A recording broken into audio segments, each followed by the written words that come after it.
Sorry kung hindi ka man lang pansin ng masama ka na parang nararamdaman. Please, bumalik ka na, mahal. Miss na kita.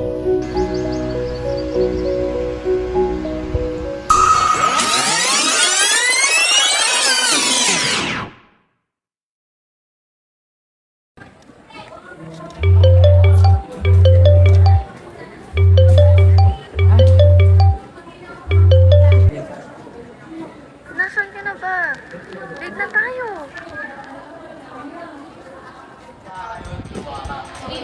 Uy, si Matt! Uy, Matt! Nang boy, morning! Late na tayo sa orientation, pre. Sabi mo! Late na tayo, uy! Ito, nag-21 pa lang, pre. May thesis na ka tayo. Ang advance mo naman, man! Oo! Tara, dito tayo. Tara na! Ka na! Kumakain ka ata ng broto kaya. Uy, Carlos, ba't naman ba niya? Ang date yan? September 14, di ba? Year 2021. Oo. Yung, nangyari sa'yo ba yun? Diba? Uy, si Jess, pre. Oo nga, si Jazz, oh. Ano mo, Jess? Patay na si Jess, pre. Ha? Sasabi mo, pre. Sabi mo, pre. Uy, Kanina bakit ka pa. ka sa ulo, ah? Ito. Ayun, oh, si Jazz, puntahan mo. Puntahan mo na, pre.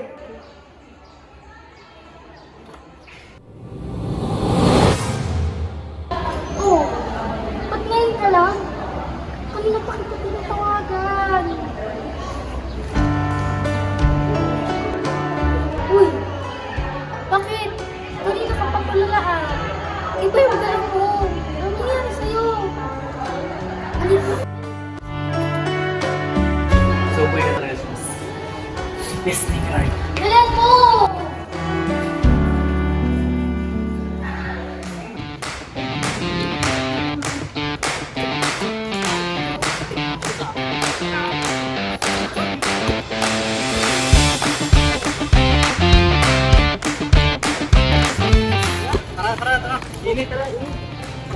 Tol, ano nga palang preparation mo para kay Jazz? Ayaw nga, Ton. Malapit ng anniversary niyo, eh. O nga, ano? Hindi pa alam, Ton.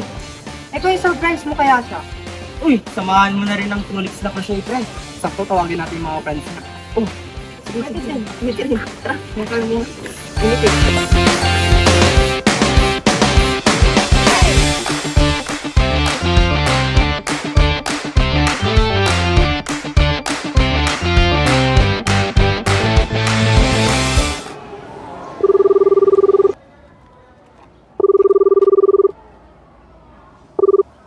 Mahal? Samahan mo ko. Saan? Basta, samahan mo ko. Antayin kita dito sa tambayan natin. Okay, sige, papunta na ako. Sige, bilisan mo Antayin kita. Uy, mahal. Saan mo tayo pupunta?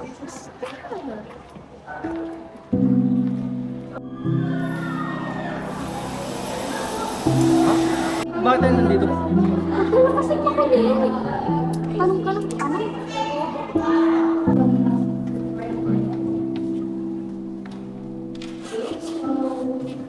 I have bad news, Charles, my friend.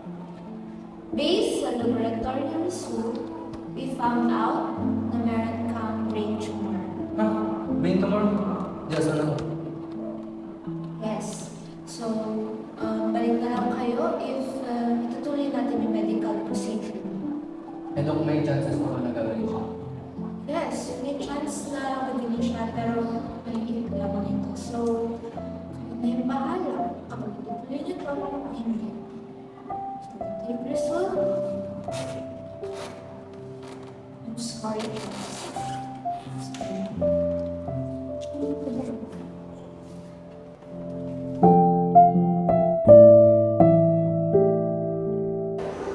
Malo na yun. Result? Ang kailan, friend? Hindi ko alam.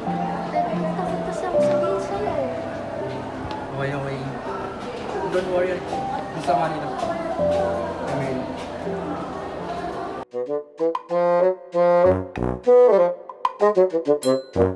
Te, tama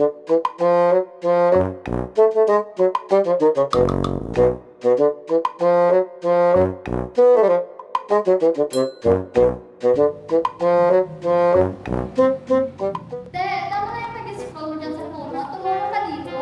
Teka lang, daming sila yun. No, 4-4 kasi. Pwede namang mamaya ka mag-check out. Ang dami na ito, oh. Teka lang kasi, mabilis lang to. Ito naman. Mabilis ba na isang oras ka na dyan? Isa ka pa, Sheila. Kaya ako nagse-cellphone. Alam mo, ngayon lang ako makuha ng cellphone ko. Makapagsita ka naman dyan. Alam mo, yung cellphone kanina. Wow! Chinan ko lang naman kung nandyan na yung sundo ko, ah. Whatever. Guys, pwede ba? Tama na yan. Magtulungan na lang tayo para makauwi na kaagad. Fine.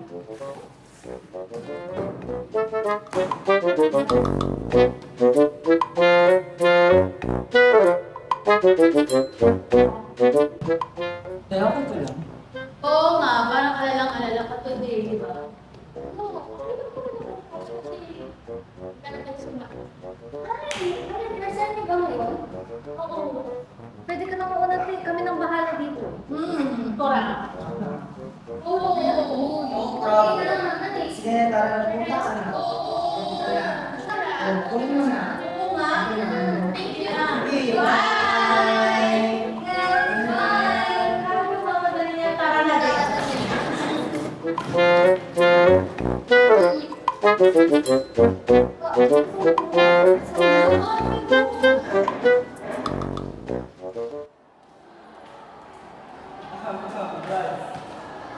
I-blindfold lang kita, ah. Wait lang. Oh my God. Naglalaro kasi kami, kaya makisabay ka na lang. Halika na. Saan na to? Sa kanya to, malapit na rin sa bridge. Huwag ka mag-alala.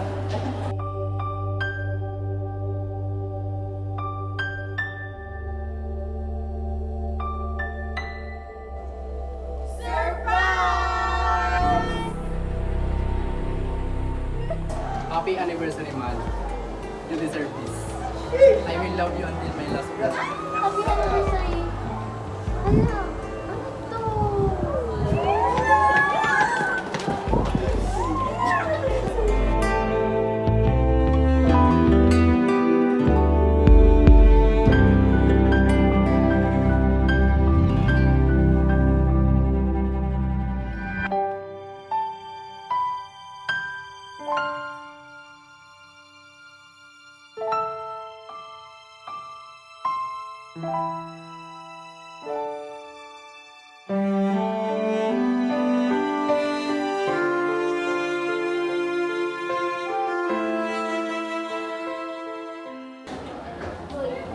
Oh my God.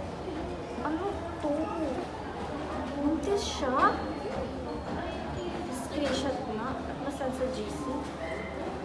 Oh my God. Guys! People! Bakit? Oh, Why po? Guys, may balita ko. Nakita niyo na ba to? Ito oh. Huy, sino may-ari niyan? Yung dati nating kaklase, si Ria. Mukhang buntis siya. Baka hindi naman sa kanya yan. Ikaw, masyado kang judgmental. Ay, te, nakita ko yan noong nakaraan. Nakasabayan ko sa jeep. Naka-duster naman siya. Hala, totoo? Oo, te, pero di ko lang sure kung juntis nga. Parang hindi naman sa kanya yan. Kayo masyado kayong ma-issue. Eh, ba't gano'n siya nag-mind kung hindi sa kanya? Abay, malay ko. Sa tingin ko, sa kanya talaga yan. Di ba nga, matagal nang hindi pumapasok si Ria at Ray. Oo nga, no. Pansin ko din yun. Mas napansin ko. Huy, kayo ang dami yung pinagsasabi tungkol sa kanila. Baka mamaya may makaalam na pinag-usapan natin sila. Gaga, tayo-tayo lang naman nandito sa GC. Hindi ba pwedeng nagsasabi lang ng fact? Oo nga, si Daphne naman kasi nag-open ng topic. I mean si Sheila. Ala, ba't parang kasalanan ko to? Baka kaka-online ko lang. Jazreel Fermantes, baby love, sin mo ako. Uy, ako din, Spidati. Kakagising ko lang kasi. Eto na. Oops! Di kasali to sa chika. Ganyan. Ti, muna. Hala, ang cringe. Huhu. Kadiri! My baby loves. Maganda ba tulog mo, baby loves? Hays, mag-PM nga kayong dalawa.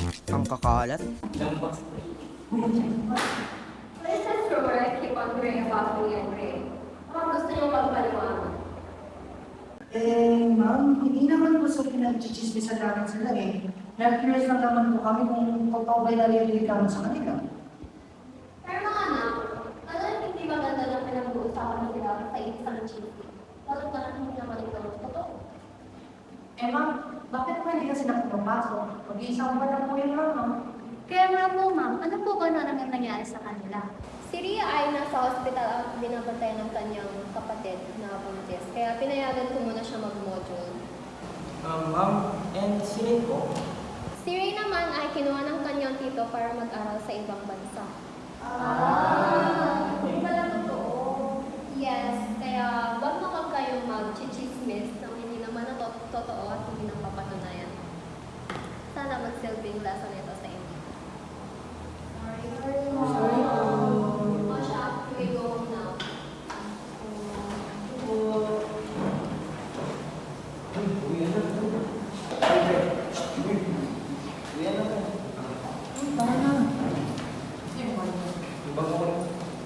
Hoy! Sila nyo! Ano naman yan eh? Bakit? Buti na lang nalinawan tayo sa issue. Pero sino kaya nagkalat nun? Paano nalaman ni Mama? Shish, baka may spy dito. Ay, wala kami dyan ng baby loves. Grabe. Grabe na to. Eh, sino?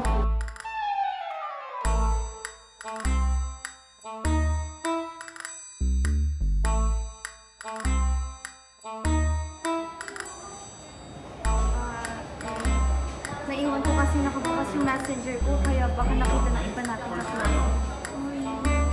Hay nako talaga, Sheila. Kahit kailan. Sorry na nga. Hindi ko naman kasalanan na nakauwi. Guys, okay na yun. At least maayos na. Tara, kain na lang tayo. Tara na. Sige na, tara na.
Matthew, do you take Jocelyn as your wife? Yes, I do, Father. Jocelyn, do you take Matthew as your husband? Yes, Father. Then now I pronounce you as husband and wife.